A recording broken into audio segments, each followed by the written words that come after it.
بسم اللہ الرحمن الرحیم۔ السلام علیکم ناظرین کرام، سپریم کورٹ کے آئینی بینچ نے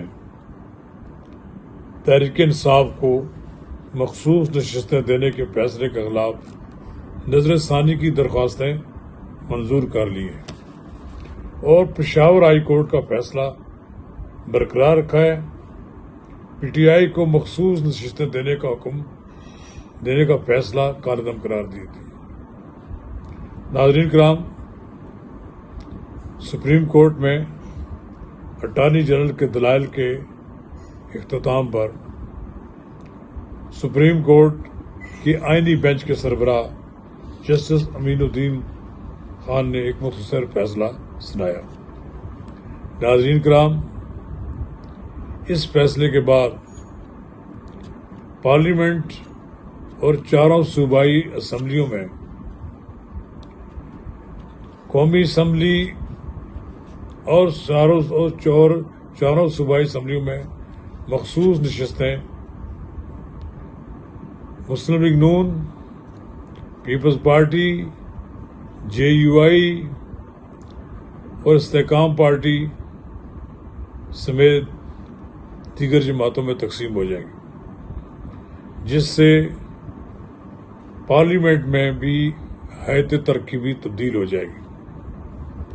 مسلم لیگ نون کی نشستیں بڑھ جائیں گی۔ ناظرین کرام، قبل اس کے آگے بڑھے، اگر آپ نے میرا یوٹیوب چینل نواز رضا کے ساتھ اب تک سبسکرائب نہیں کیا تو برائے کرم اسے فوری طور پر سبسکرائب کریں، لائک کریں اور احباب کے ساتھ شیئر کریں۔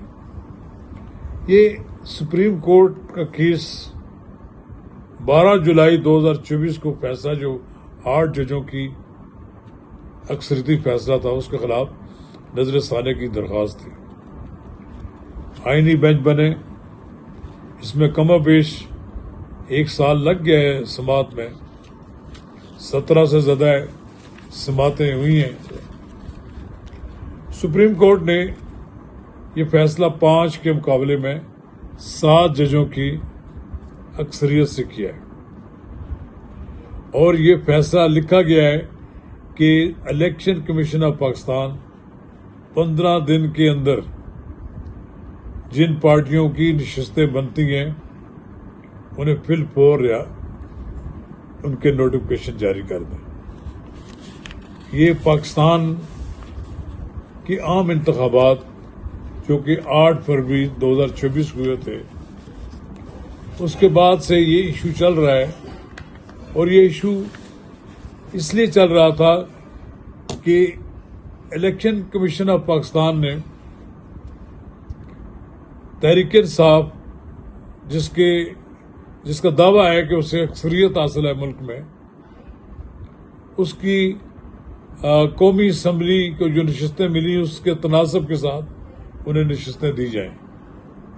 جو ایک بینچ نے 8 رکنی جو فیصلہ تھا اس میں تو نشستیں دے دی تھی، لیکن اس فیصلے پر عمل درآمد نہیں ہوا۔ اب سپریم کورٹ کے اس فیصلے کے بعد 77 نشستوں کے بارے میں فیصلے پر عمل درآمد ہوگا۔ قومی اسمبلی کی 22 نشستیں، جس میں سے 14 نشستیں مسلم لیگ نون حاصل کر لے گی، پھر پیپلز پارٹی حاصل کر لے گی، اور اس کے بعد جے یو آئی کے حصے میں بھی بچا کچھ آ جائے گا۔ ایک لحاظ سے سب سے زیادہ فائدہ مسلم لیگ نون کو ہوا ہے۔ واضح طور پر اس کی اب قومی اسمبلی میں اکثریت ہو جائے گی۔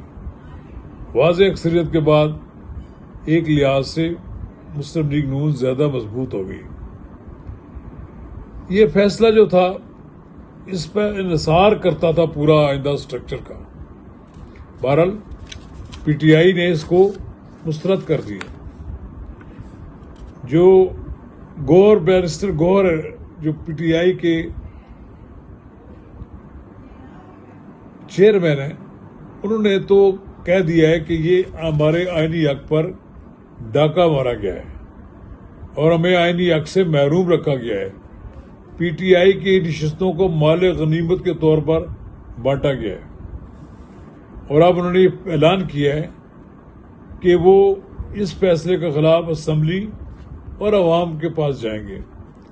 یہی حال حامد علی خان جو پی ٹی آئی کے وکیل ہیں، انہوں نے بھی اس فیصلے سے اختلاف کیا ہے، لیکن جہاں تک حکومتی حلقوں کا تعلق ہے، رانا ثناء اللہ نے یہ کہا ہے کہ یہ فیصلہ بالکل آئین کے مطابق ہے۔ اب دیکھیں، بات یہ ہے کہ سپریم کورٹ میں جو کیسز جاتے ہیں، کسی ایک فریق کے حق میں فیصلہ ہوتا ہے اور کسی کے خلاف فیصلہ ہوتا ہے، تو ظاہر ہے جس کے خلاف جائے وہ کبھی قبول نہیں کرتا۔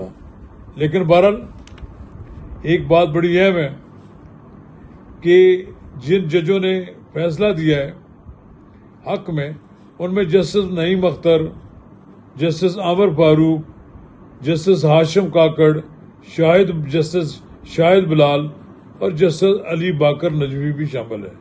جسٹس محمد علی مظہر اور جسٹس محمد علی مظہر نے مشروط طور پر اس کی حمایت کی ہے۔ جسٹس صلاح الدین پنہور تو پہلے ہی حامد علی خان کے اعتراض پر بینچ سے الگ ہو گئے تھے۔